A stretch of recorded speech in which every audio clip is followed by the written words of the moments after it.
Assalamualaikum warahmatullahi wabarakatuh. Pemirsa sekalian yang berbahagia, kali ini kami akan menyampaikan presentasi mengenai Early Warning System EWS Digital yang merupakan kunci sukses pengendalian dalam ulat pengendali pemakan daun kelapa sawit via smartphone. Bapak Ibu sekalian yang berbahagia, kita ketahui bahwa agroekosistem kelapa sawit itu dapat dikatakan bersifat monokultur karena sebagian besar terdiri dari kelapa sawit itu sendiri, dan kita tanam dalam jangka panjang, yaitu 25 tahun sampai 30 tahun. Artinya apa? Ini bagi hama adalah menyediakan sumber pakan yang melimpah. Daunnya sepanjang masa ada. Nah, ini yang menyebabkan kenapa hama itu muncul atau bahkan dikatakan selalu ada. Ini sehingga tidak pernah terputus. Nah, ini dampak serangan hama bagi pekebun ya jelas. Ada yang bersifat mengurangi karena memakan daun atau defoliasi 20-20%. Penurunannya artinya besar. Ada hama lain mematikan pucuk sampai 80%. Ini kerugian yang disebabkan oleh serangan hama. Jadi ini sangat penting. Bapak Ibu sekalian, perlu diketahui bahwa kita menanam kelapa sawit itu serangan hama dan penyakit itu di semua fase, semua bagian tanaman ada. Dari kecambah, dari pembibitan hamanya ada, dari TBM sampai menghasilkan ada yang menyerang batang ada, yang menyerang daun ada, pucuk ada, semua ada. Nah, meskipun tingkat serangannya berbeda-beda, dan ini kalau tidak dikendalikan menjadi penyebab faktor kerugian yang sangat besar.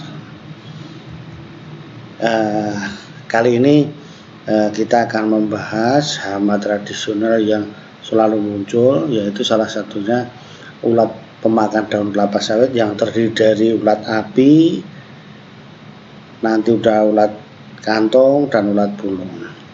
Jadi yang sering muncul itu adalah Setotosia asigna, Setoraniten, Parasalepida, Darmnatrima dan lain-lain. Ada sekitar 16.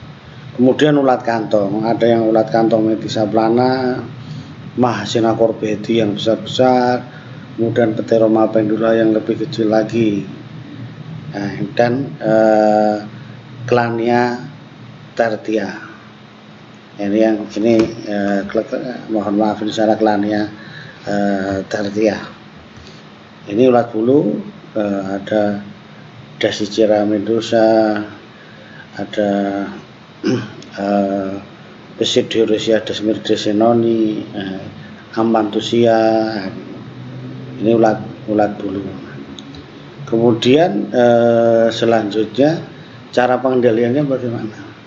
Yang paling utama adalah dengan secara kimiawi. Aplikasinya bisa menggunakan mist blower atau trunk injection, atau menggunakan fogging, atau secara mekanik dengan menggunakan light trap. Selanjutnya yang paling penting adalah semua pengendalian ini gagal. Nah, meskipun secara teknologi kan ada, kenapa gagal? Ini yang beda dengan Ganoderma yang memang teknologinya lebih sulit. Gagalnya itu karena selama ini faktor sensus, faktor monitoringnya yang tidak baik. Hamanya sebetulnya ada, tidak dilaporkan atau tidak diamati, tahu-tahu serangannya sudah luas dan berat sehingga pengendalian lebih sulit dan biaya yang dikeluarkan sangat mahal.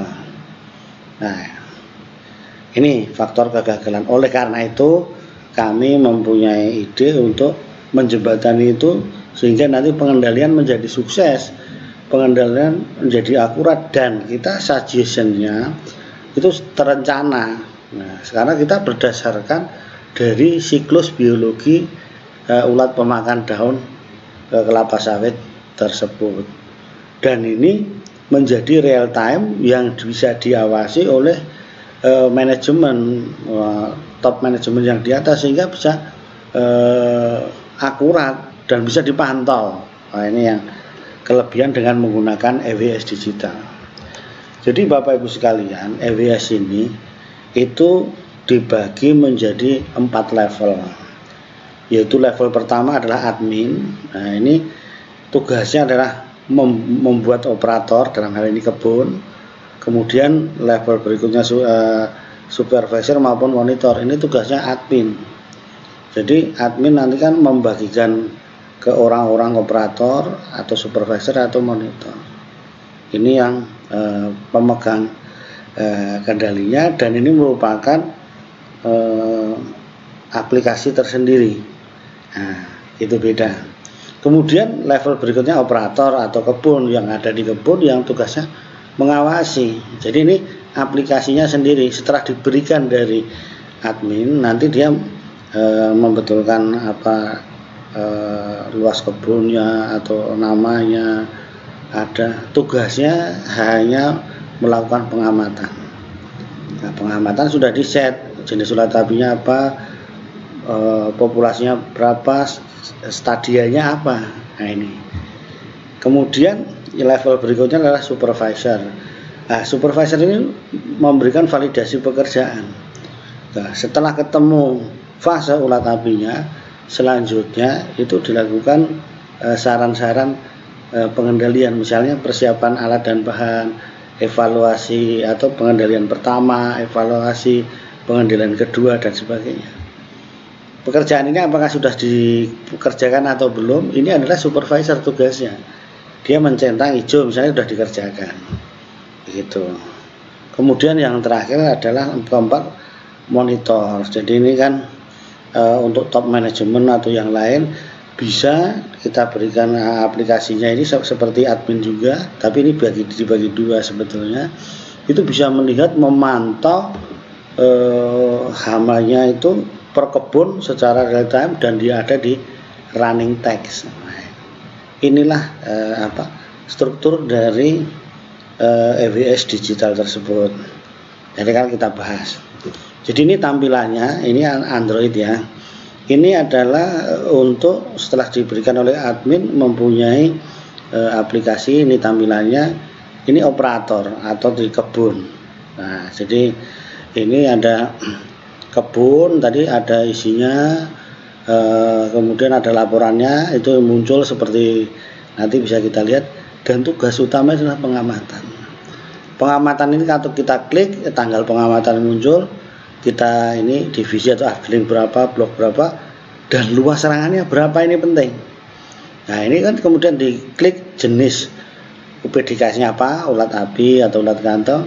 Kemudian fasenya apa, ada 5 fase ini.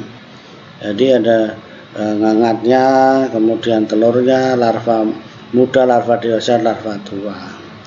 Nah, kemudian selanjutnya di posisi dari operator ini setelah diisi selesai, kemudian langsung disimpan. Nah, setelah disimpan itu juga bisa dilihat detail laporannya. Nah, tadi detail laporan. Jadi detail laporannya, ini contohnya ya, dari kebunnya ini adalah ulat apinya Cetotosia asigna, jumlah ulat per pelapanya adalah 15, kemudian di 25 hektar, kemudian di afdeling 1 step 1. Nah, ini langsung otomatis muncul. Munculnya seperti apa? Seperti ini saran pengendaliannya. Jadi persiapan alat dan bahan itu harus tanggal mulainya 22 September, ini harus dimulai. Kemudian pengendalian pertama itu dimulainya harus 6 Oktober, evaluasinya 9 Oktober, pengendalian berikutnya kalau diperlukan tanggal 17 Oktober, dan evaluasi lagi tanggal 22 Oktober. Jadi ini saran-sarannya sudah ada. Nah, itu. Kemudian kalau mau tambah pengamatan, ya klik tambah pengamatan. Berikutnya adalah lihat data detail kebun tadi. Ini sudah bisa diklik. Kebun yang dibuka ini adalah di contohnya ini ya, Medan Rispa.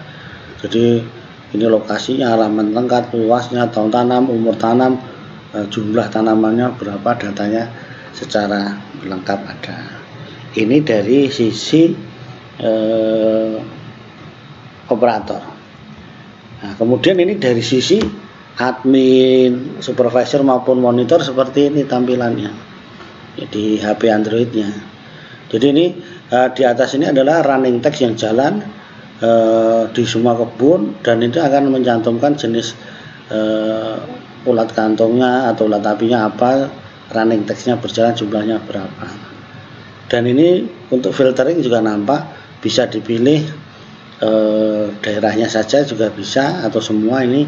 Kemudian statusnya, jadi statusnya itu sudah dikerjakan, sudah atau tidak dikerjakan, ada semua di sini. Nah, ini kan ada beberapa pengamatan sudah diurutkan ini, dan jumlah populasi hamanya ada ini. Ini contoh Bukit Kapur, ini statusnya. Kemudian ini apa yang lain, di apa tempat yang lain ini beda banyak fasenya. Kemudian kebun yang lain juga nampak, ini dari admin maupun monitor bisa lihat semua. Kemudian kalau diklik detailnya juga bisa tadi seperti tadi, karena ini masih di bawah ambang ekonomi 1 ya, sarannya ya pakai menabur Cordyceps dan sebagainya, tidak kimiawi. Kemudian kalau kita klik yang lain yang di atas 17 ini juga muncul saran-sarannya, saran-saran pengendalian kapan dilaksanakan. Nah, gitu. Inilah kelebihan dari aplikasi ini. Nah, selanjutnya kalau mau lihat ini detail tadi, ini lanjutannya detail dari apa saran dari aplikasi ini. Nah, kemudian ini melihat detail dari kebun lain ini. Contoh saja ini, mari lihat Metisa Plana 11 ekopura saran-sarannya, dan ini saran sudah dikerjakan dan ini sudah dicontreng oleh supervisor. Nah, gitu. Kemudian berikutnya ini tadi filtering tadi, kita klik semua, bisa milih marihat, milih yang lainnya juga bisa. Jadi tergantung kita mau pilih kebun mana yang mau kita lihat detailnya. Nah, ini seperti ini.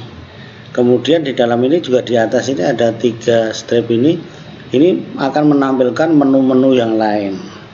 Ada laporan tadi kebun, kalau kita menambah kebun, menambah pengguna tadi, supervisornya, monitornya di sini, jenis publikasi kita tambah juga bisa. Ini sifatnya dinamis. Ada artikel, ada profil, ada about us, ya semua ada di sini. Ini contoh tadi yang laporan seperti ini sudah kita bahas.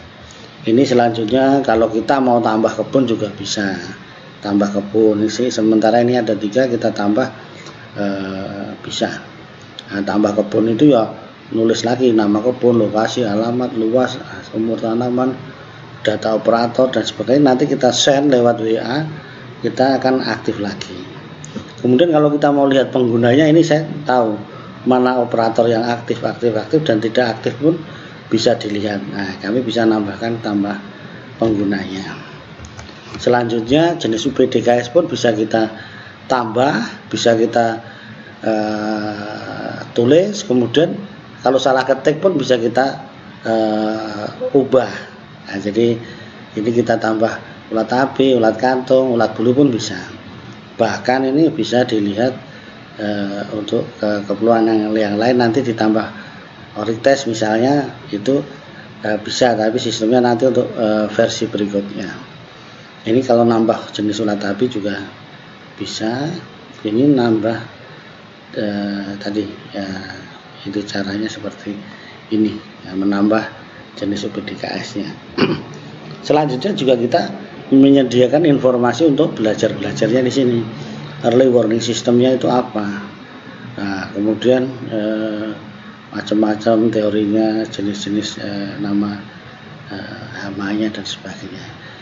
Demikian saja pemirsa. Jika pemirsa ingin mempunyai aplikasi ini, dapat menghubungi kami di nomor ini supaya sistem kita install, kita setting di kebun kelapa sawit Bapak Ibu sekalian. Mudah-mudahan ini yang bisa kami sampaikan dan bermanfaat bagi kita. Terima kasih. Assalamualaikum warahmatullahi wabarakatuh.